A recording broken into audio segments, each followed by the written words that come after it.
السلام عليكم ورحمة الله وبركاته. عاملين ايه؟ اخباركم ايه؟ يا رب تكونوا بخير.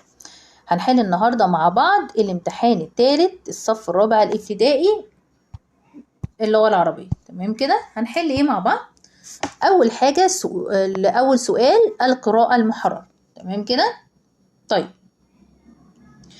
بدأ نشاط كرة السرعة في القرن الماضي واستمر حتى أصبحت رياضة معروفة لها قواعد محددة ولاقت إعجاب الكثيرين ولها عدة مزايا. فهي الرياضة الوحيدة التي تقام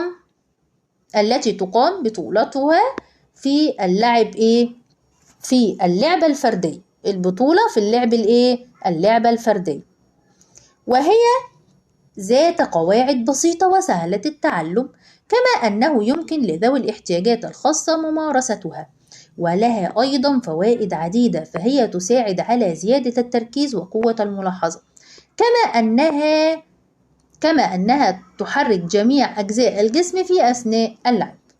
طيب، أول حاجة معنى لاقت معناها إيه؟ أخذت، طلبت، نالت، فازت. لاقت إعجاب الكثيرين. يعني نالت. لاقت يعني إيه؟ نالت. لاقت يعني نالت. طيب، صح وغلط. ليس لكرة السرعة قواعد محددة. إيه رأيكم؟ لا يا ميس، هي ليها قواعد محددة. طيب، تاني سؤال. يمكن لذوي الاحتياجات الخاصة ممارسة رياضة كرة السرعة.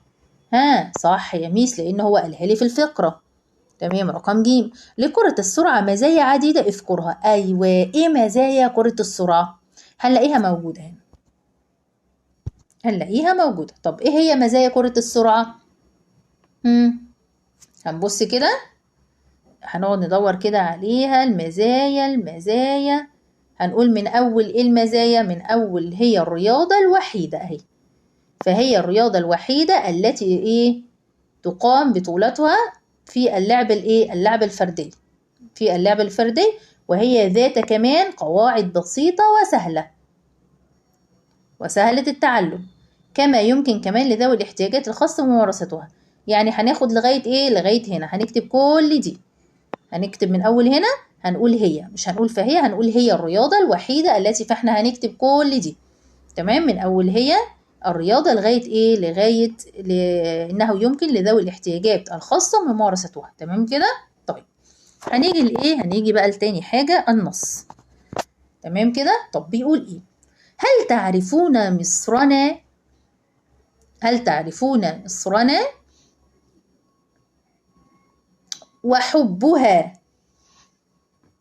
وحبها لقلبنا، تلك التي في أرضها لا يستكين عزمنا، الدهر يحكي مجدها ونيلها فؤادنا. طيب، هنا هنختار الإجابة الصحيحة مما بين القوسين. هنا معنى فؤاد، احنا قلنا فؤاد دي كذا مرة، صح كده؟ كذا مرة قلناها. طب فؤاد يعني ايه؟ رأس، لسان، قلب، عقل. أنا بحب بإيه؟ بفؤادي. اللي هو إيه يا ميس؟ برافو عليكم، قلب. تمام، فؤاد يعني إيه؟ قلب. تمام. هنا بقى هنشوف صح وغلط. ضع علامة صح أمام العبارة الصحيحة وعلامة خطأ أمام العبارة الغير صحيحة. يشعر المصريون بضعف عزيمتهم عندما يعيشون على أرض مصر. إيه رأيكم؟ لا طبعا يا ميس. إزاي يعني؟ غلط طبعا، دي بتبقى أقوى، ما بتبقاش ضعيفة، بتبقى أقوى. العزيمة بتبقى أقوى. طب، كلمة مصرنا قلبنا لهما نفس النهاية. إيه رأيكم؟ مصرنا قلبنا. طبعا يا ميس، مصرنا قلبنا، نا ونا نفس النهاية طبعا يا ميس، صح. طيب، لما هو يجي يقول صح كده. طيب، تخيل الإجابة الدهر يحكي مجدنا. طبعا تعبير مجازي. هو بيقول ان الدهر بيقول ان هو بيشبهه بالانسان اللي بيقعد بيعمل بيتكلم ويحكي. فده تعبير مجازي. طيب، القواعد بقى، السؤال الثالث، القواعد النحوية والإملائية. هنا يدافع الجندي عن وطنه. كلمة يدافع فعل ايه؟ ها، هو بيدافع، يدافع يعني فعل ايه؟ فعل مضارع يا ميس، هو بيدافع، ولا ماضي طبعا ولا امر، ولا ماضي ولا امر، هو يدافع، يبقى فعل ايه؟ مضارع. طب احب ممارسة الرياضة واخي يحب الرسم، ايه رأيكم هنحط ايه من علامات الترقيم؟ انا بقول يحب اخي، يعني انا بتكلم عن نفسي الاول وبقول ايه؟ وبقول احب ممارسة الرياضة، يبقى انا هعمل فاصلة، واخي يحب الرسم لاني لسه مخلصتش كلامي، يبقى الايه؟ الفاصلة يا ميس. تمام. صوب ما تحته ايه؟ خط. طيب هنا بيقول الطريقان طويل، ايه ده؟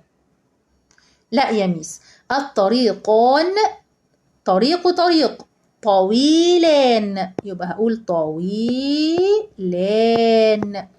طريقان طويلان مثنى. طيب الأمهات متميزون، ايه رأيكم؟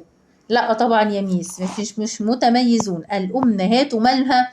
الأمهات متميزات، متميزات،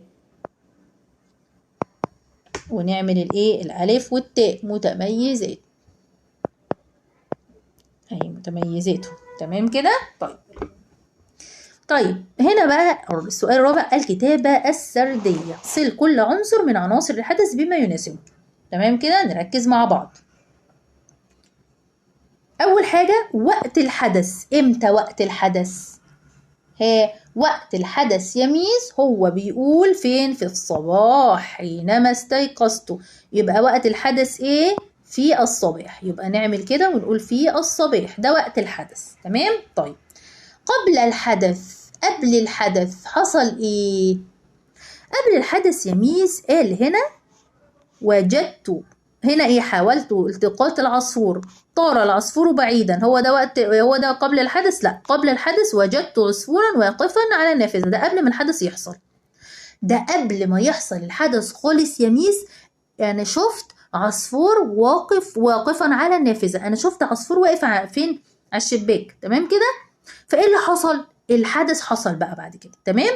يبقى ده امتى؟ ده قبل الحدث، قبل ما يحصل، يبقى قبل الحدث اللي انا شفت العصفور، شفت العصفور فين؟ واقف على النافذة. تمام. طيب اثناء الحدث، اثناء الحدث انا بحكي دلوقتي، اثناء الحدث ايه اللي حصل؟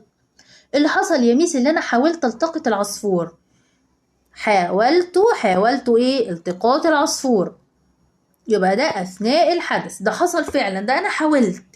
ولكن ايه اللي حصل في نهاية الحدث؟ اللي حصل في نهاية الحدث ان العصفور ماله؟ طار يا ميس بعيد، طار بعيد. وقت الحدث ان ايه؟ الصبح يا ميس، في الصباح حينما استيقظت، ده انا لما قمت الصبح ايه اللي حصل؟